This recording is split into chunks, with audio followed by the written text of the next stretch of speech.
Are you an HR department of one, trying to figure out how to balance task and strategy while keeping up with changes in regulatory compliance?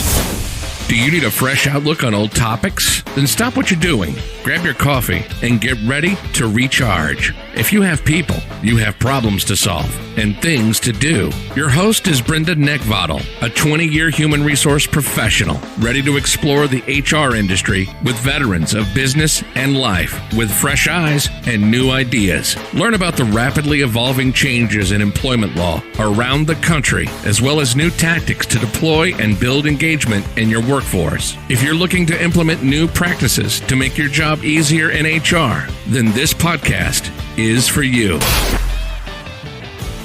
Hey everyone, and welcome to the Best Practices in Human Resources podcast. It is going to be yet another awesome episode. We've got a very special guest who is joining us actually from England. So it was a pretty awesome ability to talk to him, and cannot wait till you guys get a chance to hear what's going on with that. If you are coming aboard for the first time and you've never listened to this podcast, thank you so much for joining. I'm really excited that you're here, and really looking forward to having you take away some pretty good nuggets of information. And if you guys are returning time and time and time again, thank you so very much. You guys absolutely rock. You know what? You're the reason why I do this, and I really, really, really appreciate the fact that you're here with me every week. So thank you so much. So I am here to help share with you the what and the how in human resources, because I'm in the human business, and that means that there's a greater number of dynamics in the workplace to balance and manage. And no kidding, like what we're experiencing right now, right? But most importantly, today we're going to be talking about what employment law changes are happening across the nation. I'm going to share with you later in the show where you can get access to these. Our main feature today is dealing with fear-based conflict and resolution with Ben Gallagher, who's, like I said, is over in England. Really awesome guy to talk to. And I'm going to talk to you about some upcoming events and announcements, and then how you can get my best practices delivered directly to your inbox. Now, folks, before we go on, the information that is available through this podcast is actually for informational purposes only, and not for the purpose of providing any form of legal advice.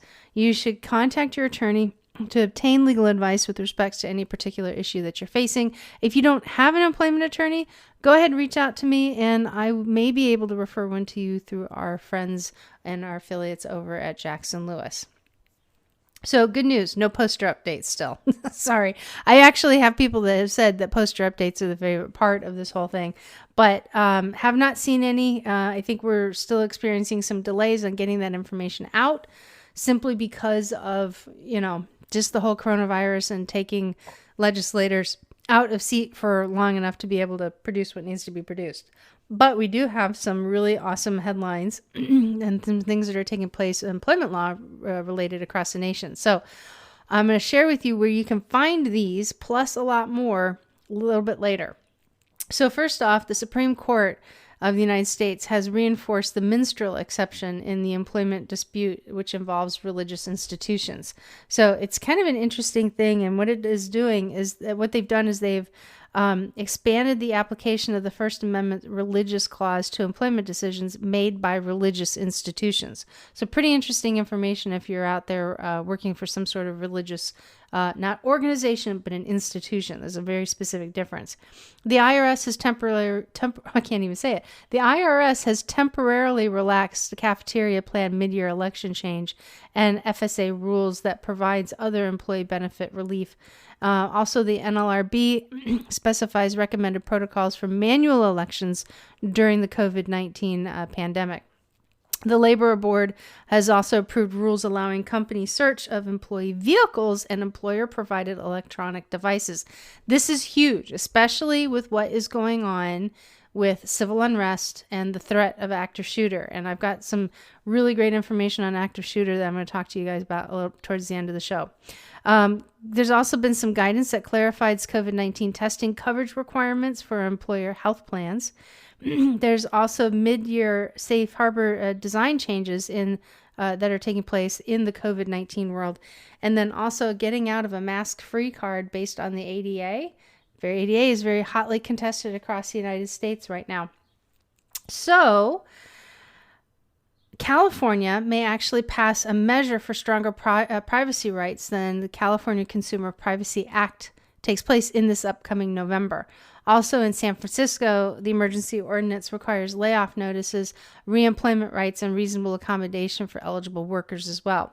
Over in Colorado, they've expanded the Emergency Paid Sick Leave Act to require virtually all private employers to provide paid sick leave benefits. And the Colorado governor has expected to sign a bill providing new whistleblower protections related to public health emergencies. Down over in Florida, the new mandatory E-Verify law is in place. So if you are not using E-Verify in Florida, you're going to have to jump on top of that. Also, new Florida law shortens the time for filing certain types of discrimination claims as well. Over in Illinois, there's an article out there about what employers need to know about the Chicago travel quarantine order that's currently in place. And then popping over to its neighbor in Indiana, that there is some new physician non-compete agreement requirements that actually took into place effective on the 1st of July. Up in New York, New York City Commission on Human Rights Issues has issued a final rule regarding the exceptions to ban on pre-employment marijuana testing. Again, interesting conversation, interesting topic. Over in Pennsylvania, the Pennsylvania Supreme Court expands the ability of certain employees to bring discrimination and harassment retaliation claims under their whistleblower law. Down over in Puerto Rico, state insurance corporations issued the 2020 to 2021 risk classification manual with important modifications included. Over in South Carolina, there is the new Lactation Support Act that is in place. And here in Virginia, there is the new Virginia Wage and Hour and Pregnancy Discrimination or Accommodation laws that took place effective July 1st, and it significantly expands the employees' rights. So that is what we've got going on across the nation. You can find all of these call-outs. I've added this a few weeks ago. It's getting rave reviews. I've added all of these call-outs to the bestpractices.work website. All you need to do is just when you go to the bestpractices.work website, click on podcast, and then you can access this week's articles. Now, all of these articles, overall, every one that I get each and every single week, which can sometimes mount up to like over 100. Those are now featured on the member resource page, and I'm going to explain to you in the back third of the show how you can get access to that.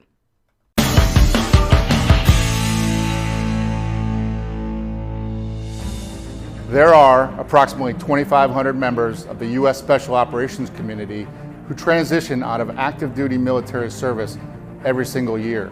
The Honor Foundation's dedicated its mission to serving these elite individuals on their journey to prepare for life once they take off the uniform.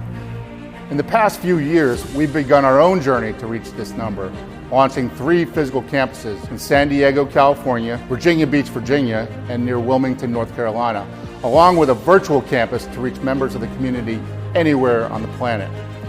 I spent 26 years in the Special Operations community as a SEAL. I graduated from THF's program, I served on the board of directors, and now I'm proud to lead this organization into the future to continue assisting these transitioning service members and their families. Our dedicated team, our world-class program, and our incredible tribes of supporters are standing by to help THF alumni and future fellows, and are committed to providing the best possible support system and resources to better serve this community.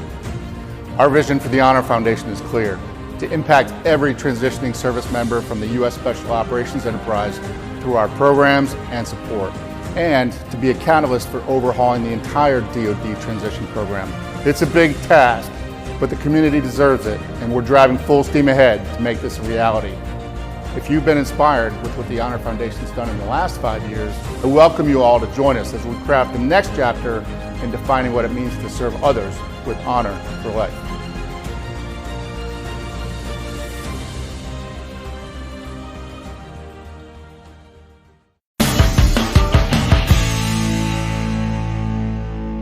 Today, folks, we have literally gone across the pond, so to speak, and we have a pretty amazing guest that's on, and I'm really excited to talk to him because I really couldn't think of a better topic to talk about than everything that's been going on over the last few months. And what we're going to do is talk today about dealing with fear-based conflict resolution with Ben Gallagher, who's in England. So we get somebody who's got a really cool accent on top of it and being smart.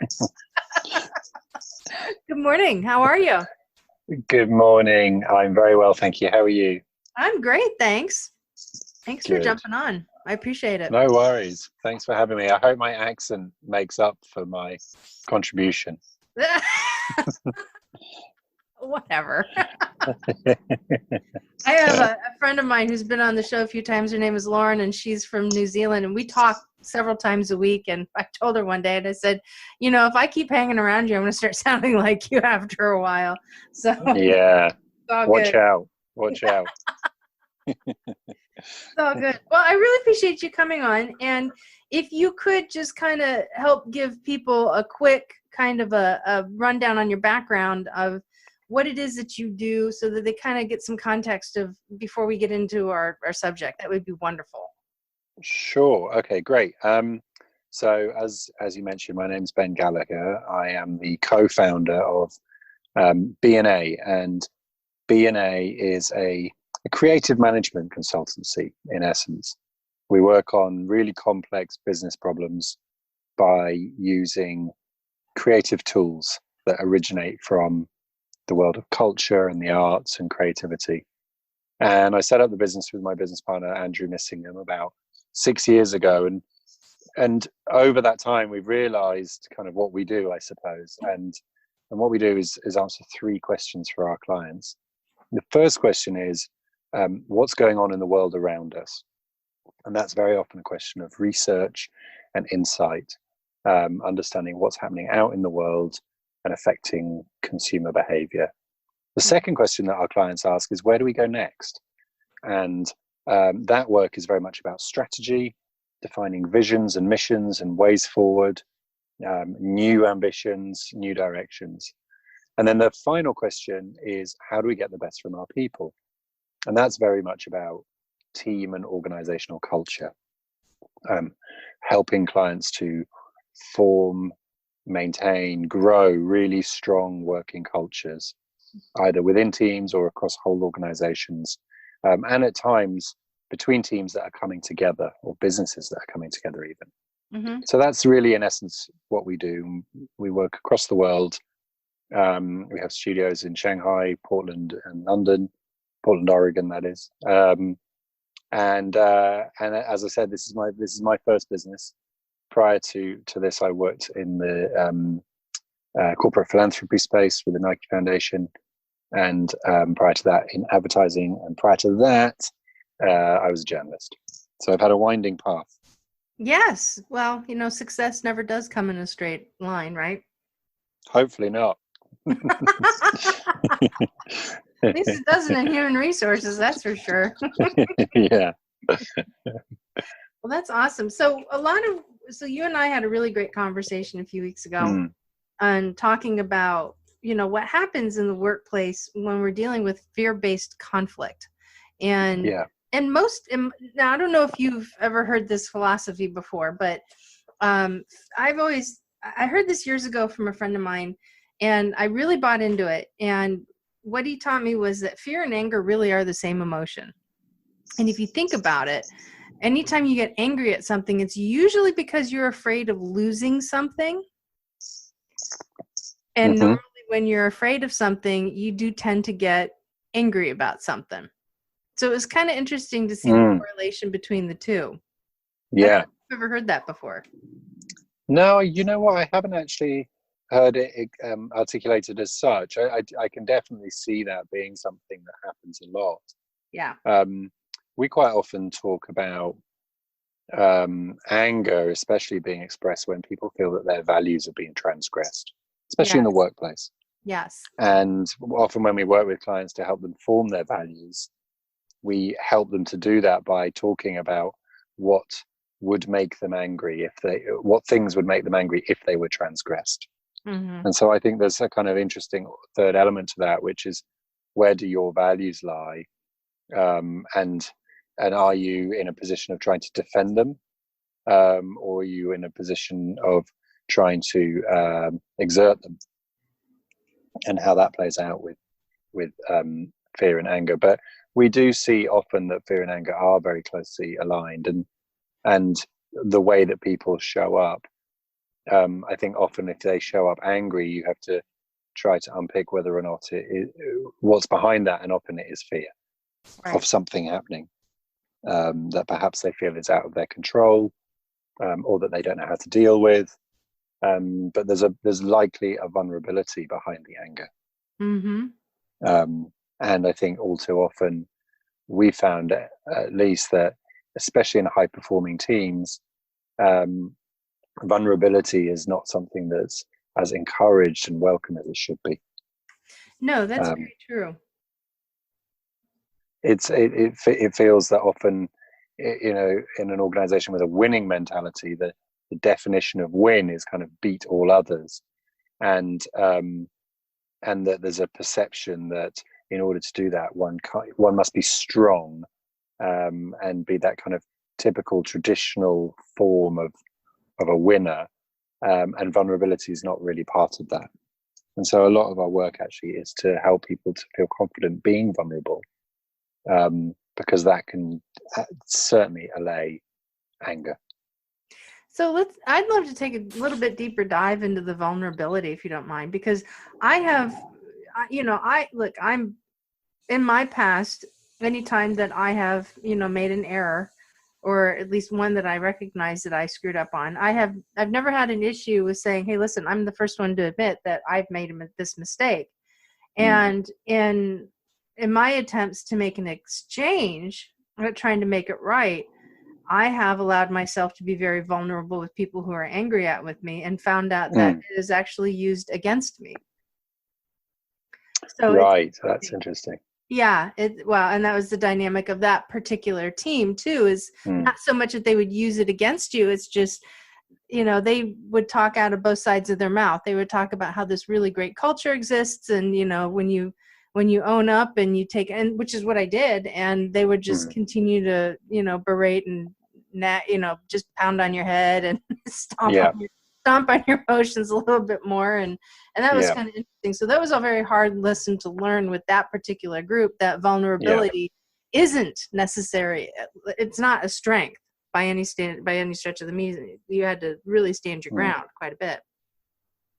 Yeah. And I think that all of when you think about company culture and team dynamics, it's very nuanced, right?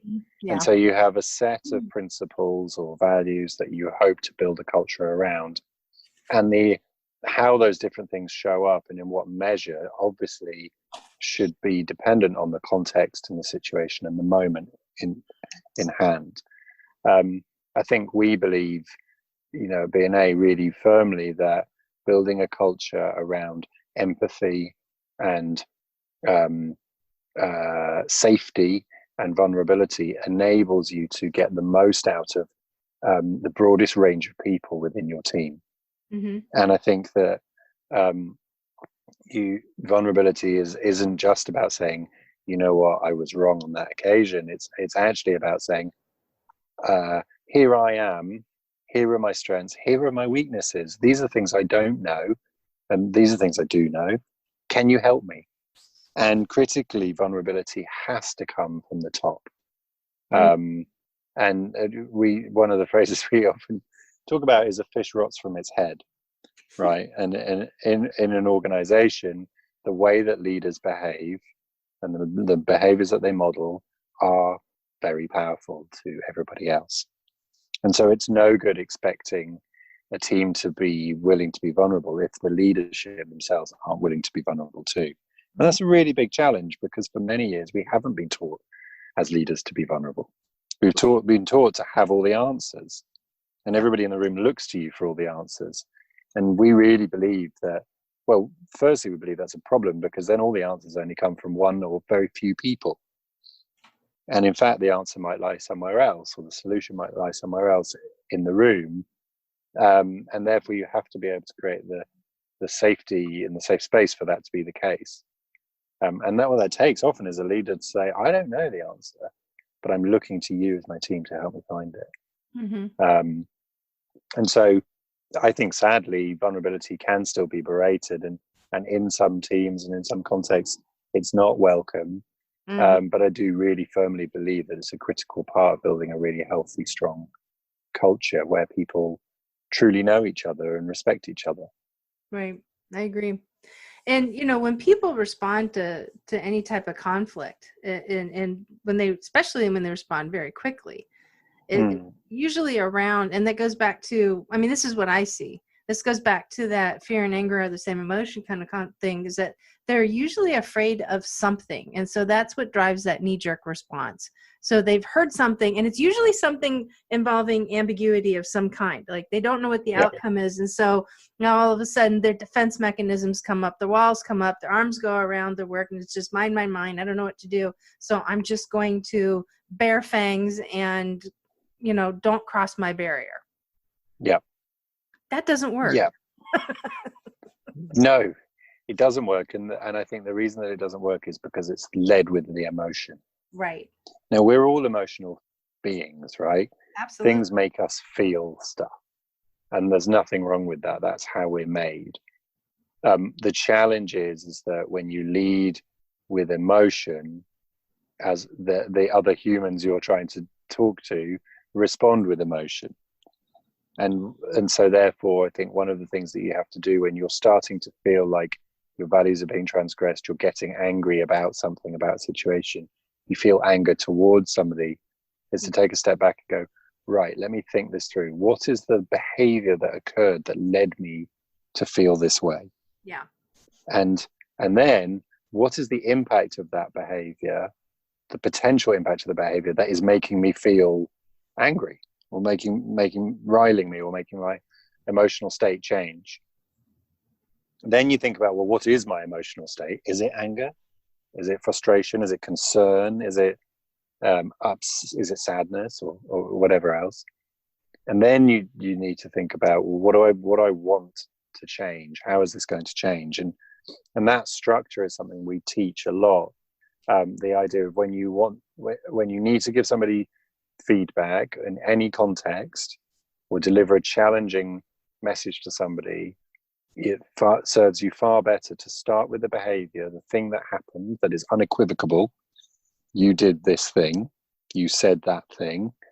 Then you talk about the impact, the possible impact of your action, or of your words, or of whatever you did is X, and then you introduce your feeling about the matter. And that made me feel, because what you're doing is you're creating a logic flow and a rationale for why you're feeling something.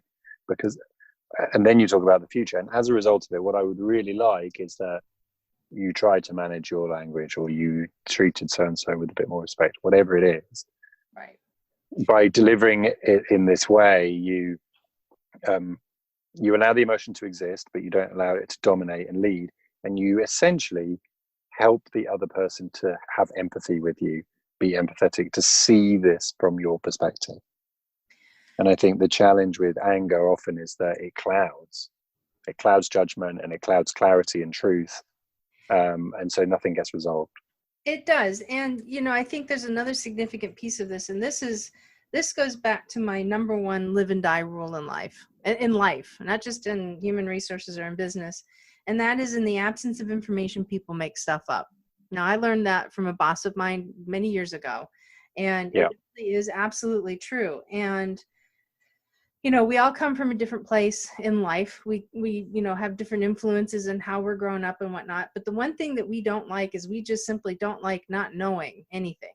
Human beings don't do well in ambiguity. They're not comfortable being uncomfortable. And so therefore they make these, they have these outrageous conversations in their head. And I'm not saying outrageous as in it's inappropriate. I'm just saying outrageous as in all of a sudden, and this is in particular very common with frontline employees specifically. And it's not bad. It just is what it is.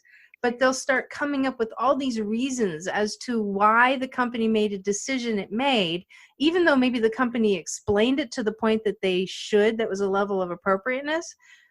Or, somebody gets exercised some form of discipline on them because they did something that was out of line. And all of a sudden these these conversations like, well, this person did this because of this, and this person did this because they don't like what I said, and blah, blah, blah, blah. And it's amazing how much it just creates this wadded, knotted, just festering thing that exists. Yeah.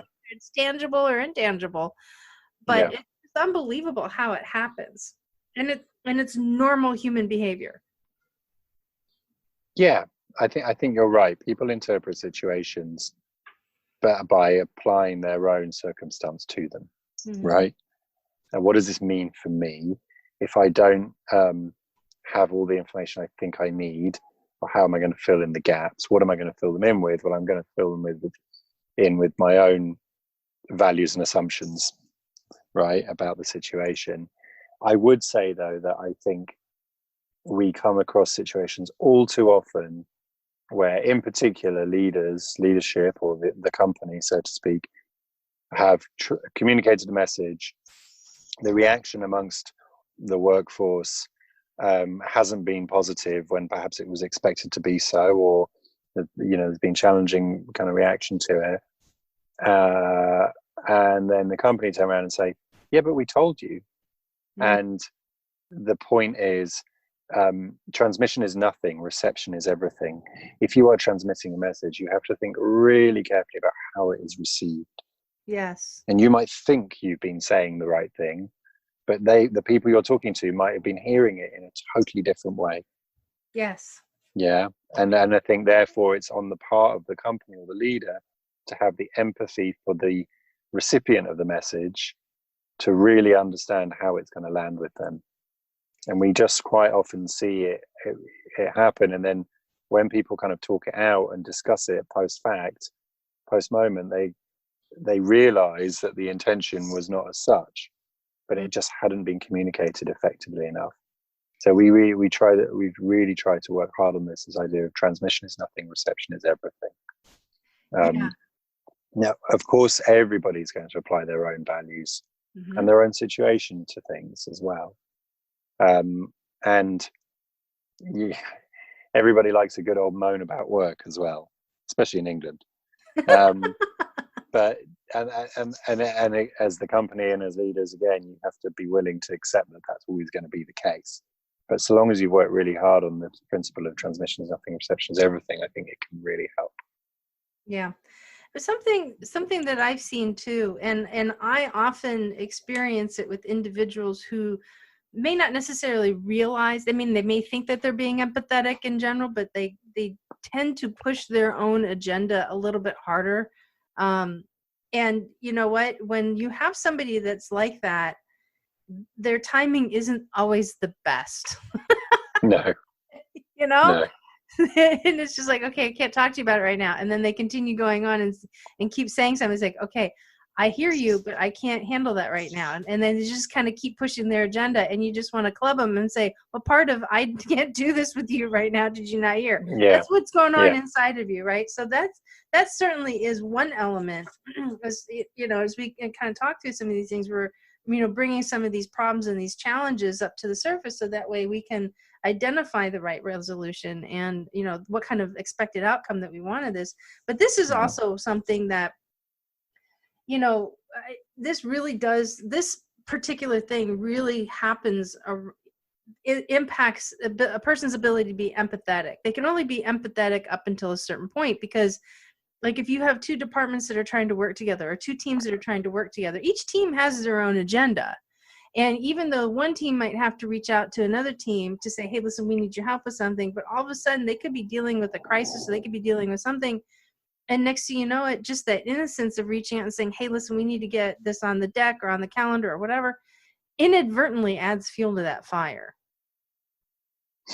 It can do. I think that in the case of kind of teams working together, again, you've got to start from a place of trying to understand each other, each other's priorities, each other's ambitions.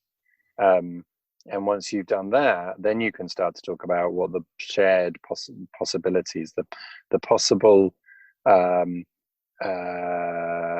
benefits of collaborating and working together and considering each other would be, above and beyond being kind of lone and working solo, right? And of course, there are moments in any organization when, something's challenging or there's an urgency or something like that. But if you've done the hard work to really understand each other and continue to understand each other's priorities and needs, then it goes a long way when you have to make that call to say, I really need you to dig me out of this, or this one's really urgent. I think it makes me think a lot about the kind of culture change framework that we work with and have developed. And it basically has 3 stages. The first stage is see the individual, be the individual. What that is about is see the real person in front of you, or the real people around you, understand them and enable them to be themselves, right? The second stage is then unite the team. What does it mean to bring this collection of individuals together? What does that look like? What possibility does it create? What are the strengths, basically? What are the weaknesses, perhaps, of that group? And only then, once you've united the team, can you tackle the problem together, or tackle the challenge together. And so often we see teams having done no work on who they are as individuals and no work on who they are as a team, try to tackle these challenges and it falls over because they don't know each other, and they don't trust each other, and they don't care for each other, and they don't understand each other. And so I think that often those moments come when there are 2 teams battling it out for priority, or they need one thing from the other, because they haven't done any of the pre-work or the important but not urgent work to really understand each other. Yeah. And that's why if you go into a 3-day offsite and try to tackle the biggest challenge on day 1 morning, the first morning of day 1, you're not going to get anywhere. You've got to take the time to want to learn about each other, care about each other, see your collective value, and then you can start to get after the really difficult things, because the difficult things require the difficult conversations. And that's where you need to have the trust in each other and the belief in each other that you're going to be able to get through it together.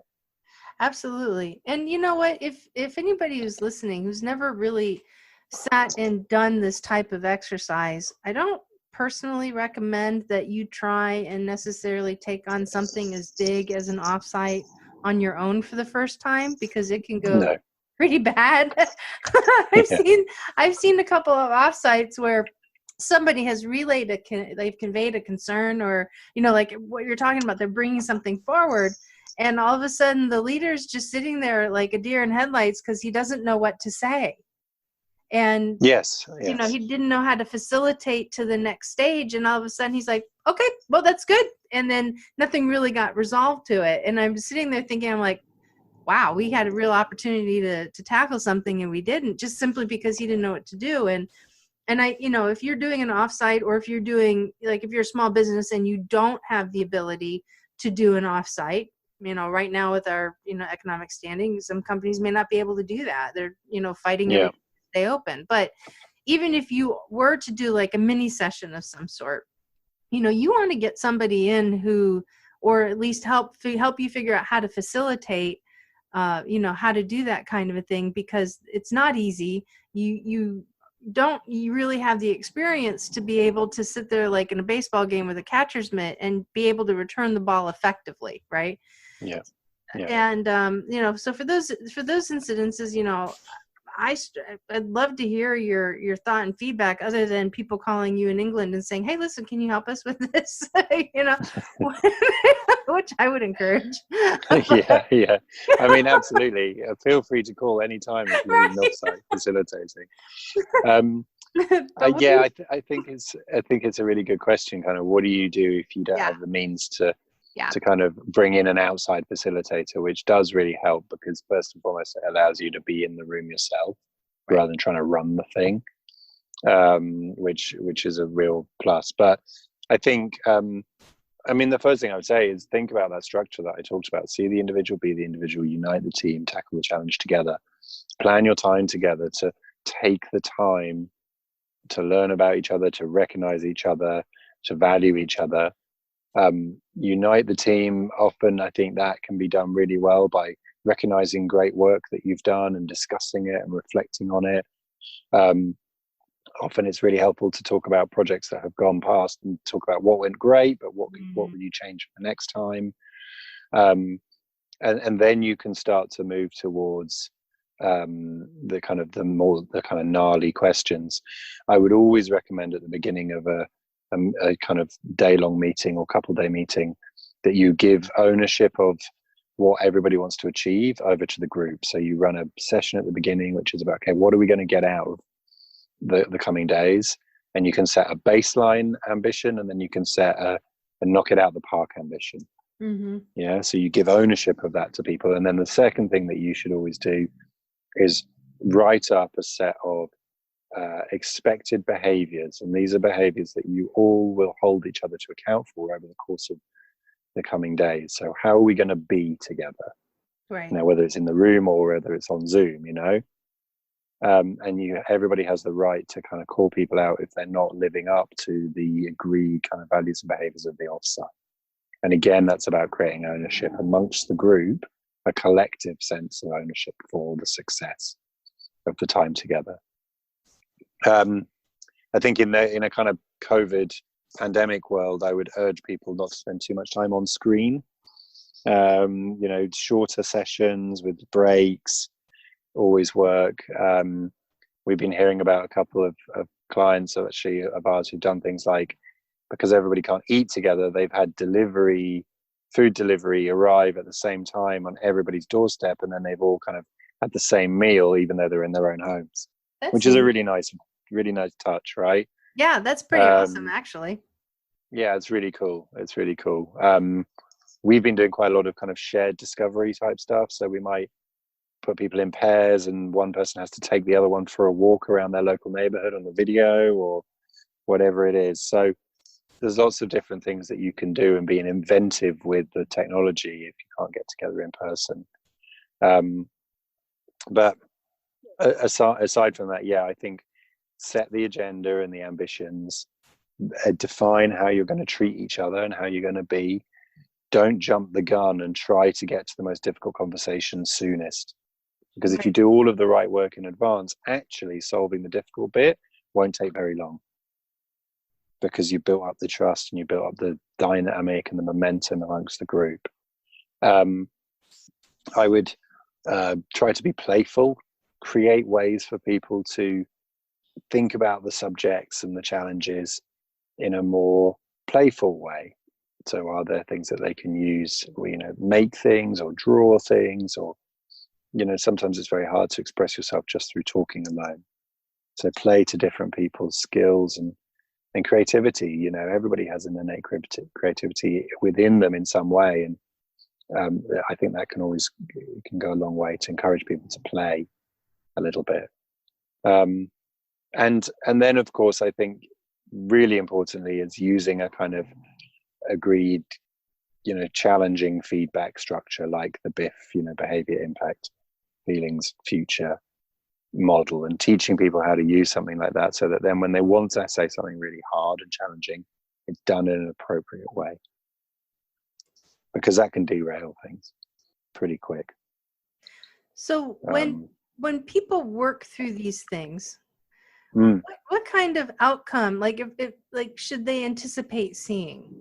And I think that's a really good question, because I think some people may have a little bit of a misconception, right? So, you know, we have our, you know, leaders have their designs in their mind, and I'm no different. I'm the same way, that I see an outcome and they think that I have to work backwards. But really what we should be doing is figuring out how to put in, you know, the mechanisms to make this happen. But nonetheless, you know, when you're putting in that effort, what kind of desired outcomes, or what should be the outcome as an end result? So that way, anybody who's trying to do something like this or really trying to take it to the next level has a very clear expectation, and a reasonable one, of what may or may not come out of these types of efforts. Yeah, I think that's a great question. I think the first thing to do on that is think about what your present state is. What's the problem right now, right?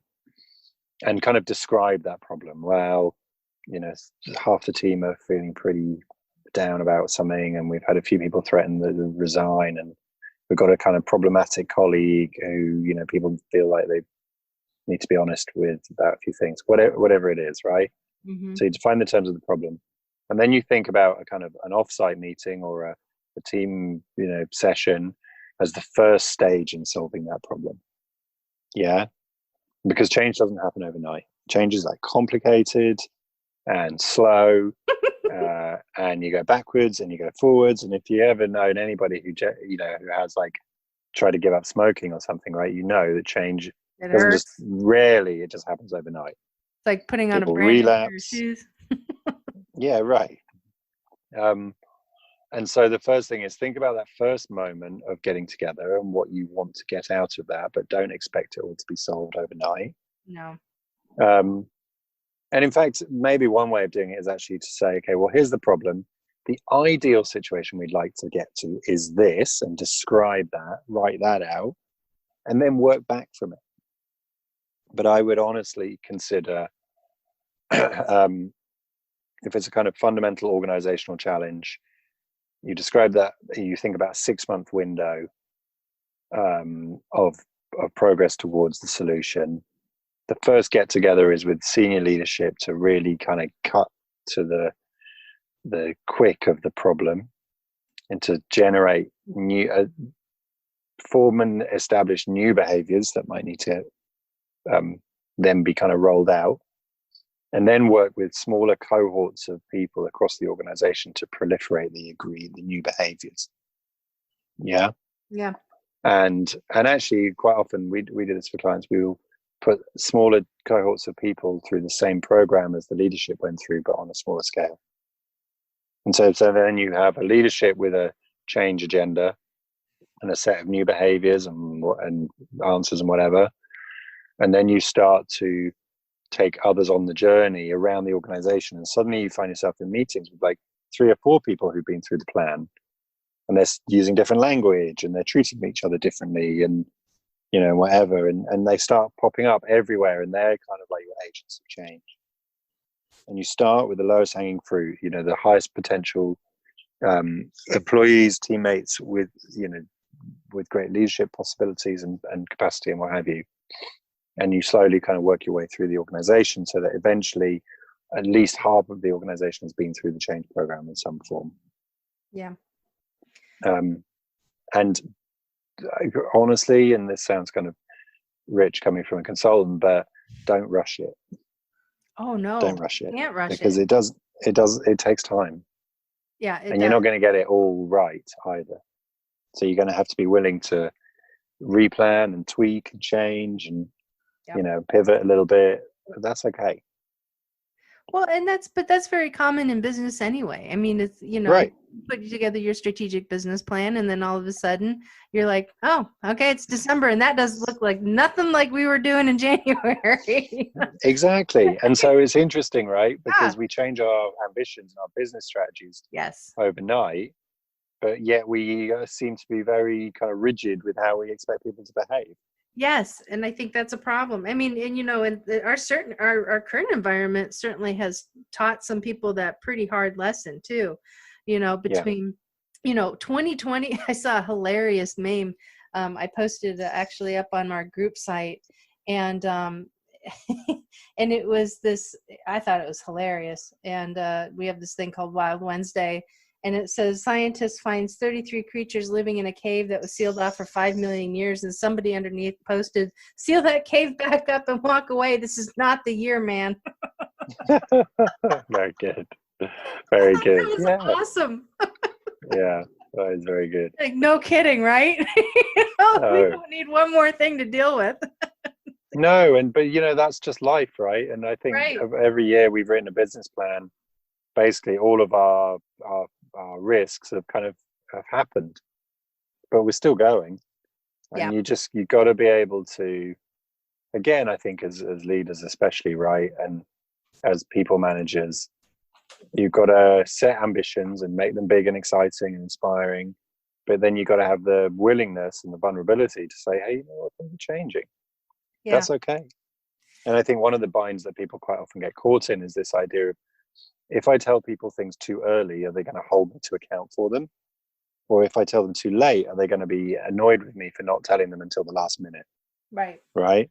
Yeah. And we decided through kind of our own experience that we will always tell people early, but we will caveat it and say we will give you as much transparency and forward notice of everything we're doing, but you've got to accept that it's going to change.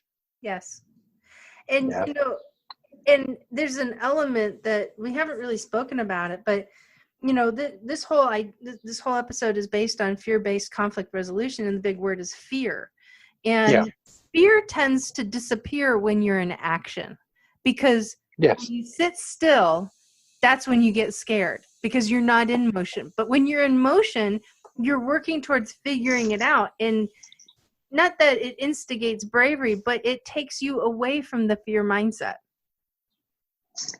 Yeah, absolutely. I think the moment that you feel that you're making progress, and that the progress suddenly hasn't led to all of your worst fears happening, you start to feel safe, right? And you feel confident in your steps and actions.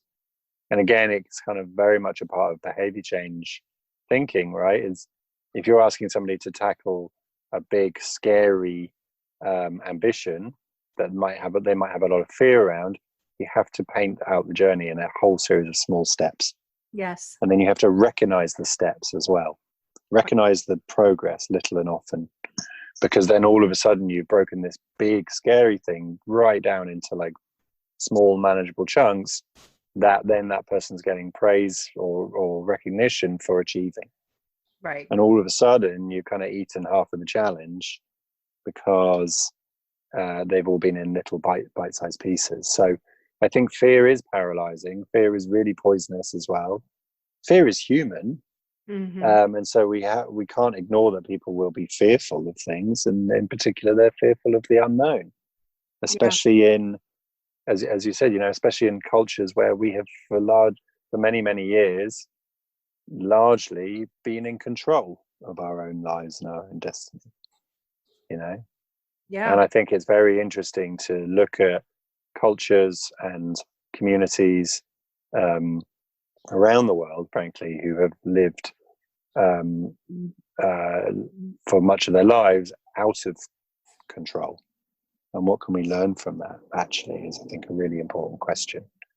How do they deal with ambiguity and the unknown? And so much of that, I think, comes back to how you reward performance. Mm-hmm. And traditionally in kind of vertical organizations, performance is largely rewarded on wins, Yes. and winning's predicated on knowing the answer. And so it goes round.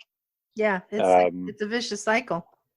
It's a vicious cycle. Whereas if you rewarded ingenuity and participation, right, and collaboration more so than other things, then you might find that your culture starts to shift to one where people are more willing to feel comfortable in the unknown and the ambiguous. Yeah. And I think too, it's, I want to throw this out there before we wrap it up.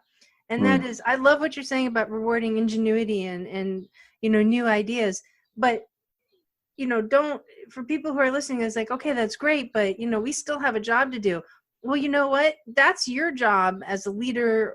A lot of people are listening to this show are, HR pros, but that's the thing is like, whatever it is that you're doing, whether you're an HR pro that's working, going one level up or working with the rest of the organization, if you want to reward for ingenuity but you really want to make sure that people are contributing towards ideas and potential, new things that'll help the company move forward, you have to keep them focused in on what the objective is that you want them to start being ingenious about. Yes. You can't just reward ingenuity for the sake of rewarding ingenuity, because if you do that, that's great, but where's that going to go? Or if somebody brings to you an ingenious idea or something that sounds great, but the question really goes back to, does your idea help us sell more X, whatever that is, right? Yeah. Does it help with this widget or whatever, right? Yeah. And if it doesn't align with that, it may be a great idea. It may also likely create more work that may not get us to selling more, whatever that X is. But I think that's going to be a key point, is that, you want to reward ingenuity, but keep those individuals targeted on the number one business objective. Yes, I think that's absolutely right. I mean, certainly at BNA, we really believe that a really strong organizational culture drives the bottom line. Yes. And so then you say, if you're an HR professional, HR pro, you'd say, okay, what kind of culture do I want to foster here in this organization? Mm-hmm. What kind of culture is going to best serve us achieving our bottom line ambitions, our commercial ambitions, right? Right. And then you can encourage, recognize, reward behaviors towards fostering that culture. So it may not be ingenuity, it might be support, it might be momentum. There's like any number of things that can form your culture, and you recognize the things that you believe are going to play the strongest part in fostering a culture that's going to drive commercial success. Right. And that can come in so many different ways, shapes, and forms. It doesn't always have to be about the light bulb idea that changes everything. In fact, it rarely is. Right. Yeah. So frankly. I think getting some clarity on that will help too, because it does have to. I love the ingenuity piece of it, but if it doesn't fit with what the company's doing, I mean, look at SpaceX. They never would have accomplished what they accomplished last week without people producing ingenious ideas. But it, of course, always been focused in on the end result. Yeah, and your ingenuity, if that is something that you believe you need to foster, might come through how people communicate with each other. Right. Or the way they feedback to each other, or it doesn't have to be like the new product. Right. I think there's this very, one of the challenges with the word innovation of late is that people believe that innovation exists largely in like the new product thing, or the innovation can occur across a business. Yeah. Anywhere in the organization. And the risk of having innovation departments is it kind of says to everybody else, you're not innovative. You can't be innovative. Only the innovation team can be innovative. Yeah. And we really believe that innovation can exist, and ingenuity and whatever can exist everywhere. Yeah, I agree. Well, wonderful. Well, this has been great. Thank you so much for jumping on today. I appreciate it. Now, thanks. Yeah. If people wanted to find you, how could they go about looking you up? The best place to find us is www.bandaequals.com, all one word, bandaequals.com. You can find us on Instagram as bandaequals, and on our website we've got a blog section, and you can subscribe to our newsletter and get a weekly dose of everything that's going on in our world. That's awesome. Well, thank you again. I really appreciate it. I think this has been an awesome conversation. Great. Thank you very much for having me. I really enjoyed it.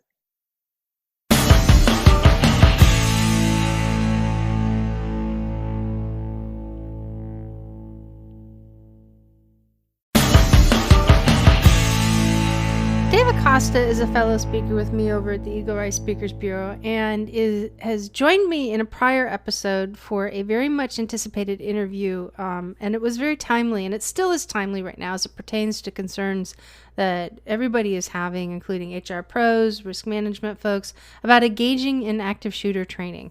And it's one of those topics that's on everybody's mind. It's the least favorite that anybody really wants to think about, but it is one of the best deterrents that a business can put into place to prevent an active shooter situation from building and really becoming a reality. Now, he and I are working together to help companies de-escalate the fear that employers have and build confidence in providing active shooter training to their employees. And honestly, employees are feeling like they have no other options if companies are not putting forth that kind of a training. Now, I'm going to share with you just how you can learn more about how you can join us. And actually, we are hosting a free webinar on Tuesday, August 4th at 1 p.m. Eastern Standard Time. You'll be able to ask your questions and see how you can positively impact your company and give your employees that peace of mind really during a really scary situation and during a really scary time. Because quite honestly, we're seeing more and more that's coming up as a result of workplace violence, and this is just one of those many things that could potentially escalate. Now, if you've been considering joining the HR coaching program, the time is now. There's no time like the present, right? I'm not one for cliches, but I will use that one. And there's been some more that's been added to the program. So when you join the program, you'll be able to receive access to the other recorded HR planning sessions that took place in the last week, in the last couple weeks actually, and the Q3 HR planning session that was held on July 2nd in the Next Gen Women in Facebook group. Now, attendance to the monthly roundtable session and previously recorded sessions is also part of this coaching program. That really is the heartbeat of it right there.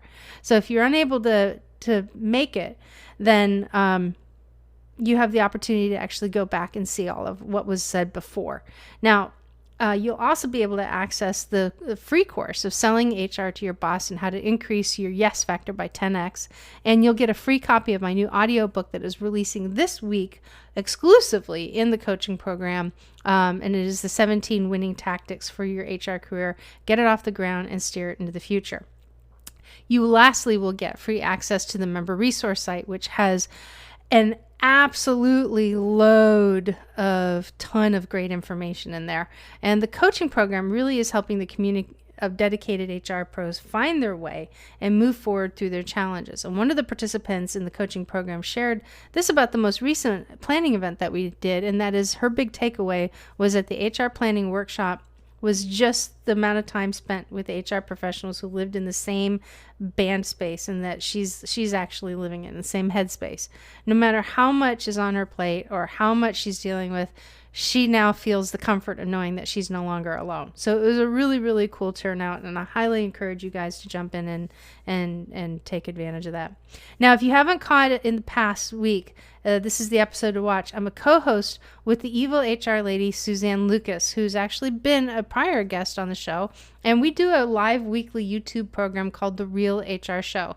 And this past week, we talked about the gatekeepers of your company and how recruiters make that very important impact or lack thereof. And does it hurt your company or does it not hurt your company? Previously, we did a show on PTO and how to help employees prevent burnout because everybody's nerves are fried right now with everything that's going on. So you guys know that we absolutely love your questions, and that there's some pretty awesome, exciting changes that are coming down the pike. But most importantly, you can submit your questions on the bestpractices.work website and clicking the podcast link from the menu. And down towards the bottom of that page is a submission form where you can go ahead and post your questions, which I may read and answer on an upcoming episode. Now, this is kind of an interesting one. I'm actually not going to answer the question. I'm going to address the answer. This is kind of a little different, but this is a reason why I pay very close attention to what employees are asking. Okay, so the question that was posed on this chat board was, does HR act on complaints for former employees if illegal behavior was reported? Now, that's a really good question. And I will answer it this. It totally depends. It completely depends. If it was something illegal to where the organization has to make it right, then yes. But if it was something that was unlawful, it has long since passed. It's not something that it's got corrected by the employee being gone. It kind of depends on the situation. But here's the answer that somebody had put out there. And this I want you guys to hear because it is the mindset of employees. And it's a horrible mindset for any employee to have on their HR department or on the company. And a lot of people have this. And it goes to show that yes, there's a great need to open up the aperture and open up the communication so that employees understand that companies do make decisions. They are not always going to be privy to the information and to why. But on top of it, bet you 10 to 1 that whoever answered this has never really spent time looking at the role of HR, completely understanding it or mildly understanding it, or even actually taking the opportunity to just have a conversation with the company and better understand whatever they can their company's position, right? So here's the answer. Does HR act on complaints for former employees if illegal behavior was reported? his response was, to help dispel an apparent misconception, I would point out HR does not act for employees. And that's not necessarily true. There's a lot going on that employees don't know behind the scenes of which companies do act on. The loyalty of the HR department more typically resides with the management of the organization they represent. My opinion, this guy has gotten spanked a few times in his career and does not take any responsibility for his actions. Now, granted, he could have some other issues, but when you use that word loyalty of HR and direct it towards the company, don't always necessarily agree with that, especially when I know a lot of good HR professionals who really are trying to find that balance. All right, so I'm going to go on. Don't be at all surprised to learn that they will take the most expedient course of action to shield the company from adverse action or impacts. Well, that kind of depends on what the situation is. And this includes taking no action where at all possible. So my feeling is that this guy has had a really bad experience with human resources, or he's been on the sidelines or sitting in, his recliner quarterbacking and watching everything that's going on.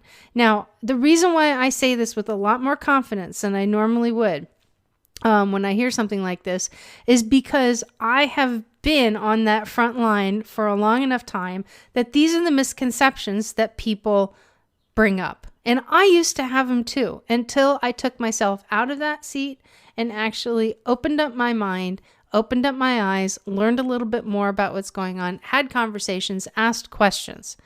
Because this is, believe it or not, what a lot of employees that have seen, in their opinion, are bad decisions, and they've never had an opportunity to talk about them. They don't talk about them to their manager, or their manager basically tells them to cork it. It's none of your business. Or they don't go to the HR department and say, listen, I'm really curious because I don't want to have the wrong impression about something. You may not be able to tell me, why you made the decision, but I would really like to know the company's position on the best that you can explain on this. And when people have conversations, it's amazing what they learn. And it's amazing how much the world opens up. And you know what? Right now, all of us are feeling what's going on because we're not having conversations. Everybody is purely reacting.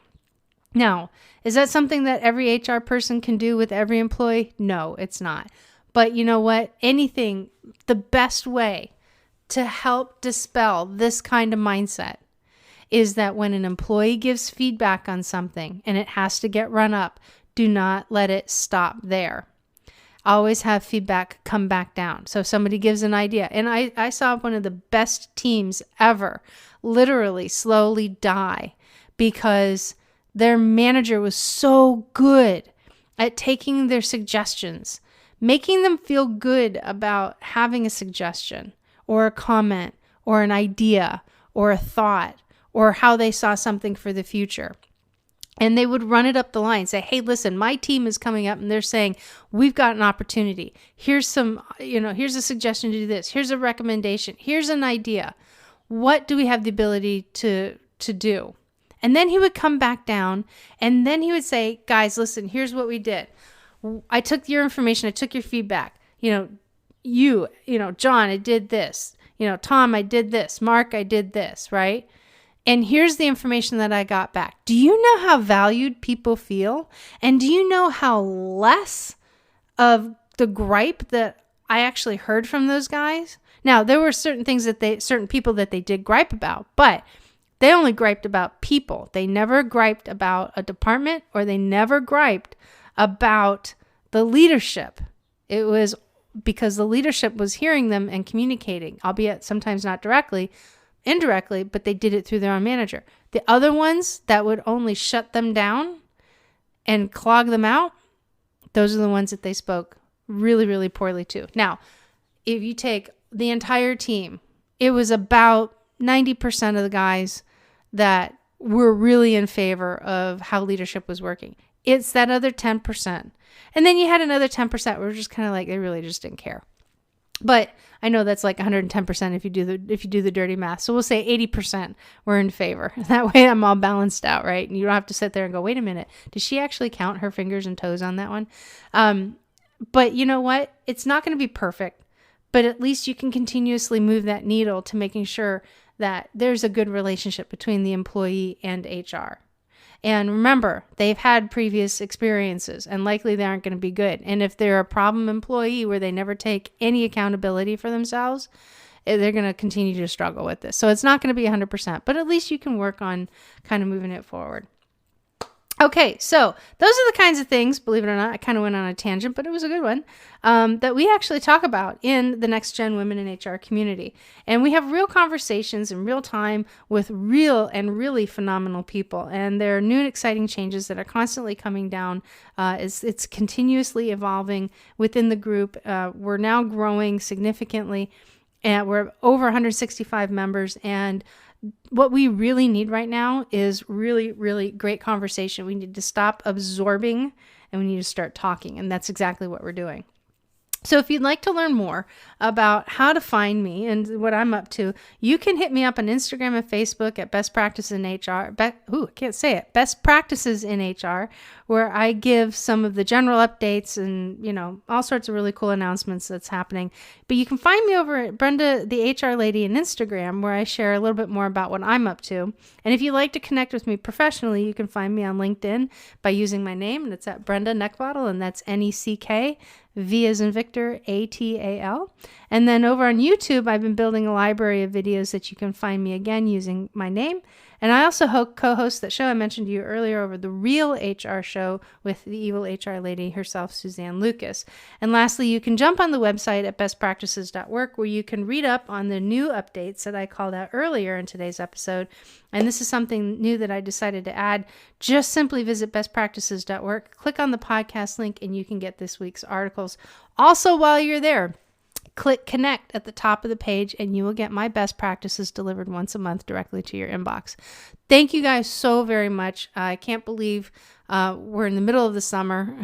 I mean, part of me believes it, part of me doesn't believe it. We had such an early spring, so it's nice because it feels like, the season is lasting longer, but that means that we've got another season coming right up behind us, and hopefully the nice weather stays a little bit longer and we can enjoy as much outdoor time as humanly possible before we all have to shelter back up again for yet another cold season. So hope you guys are doing well. Have a wonderful rest of the week. And episode 70, we got some pretty cool stuff coming up. So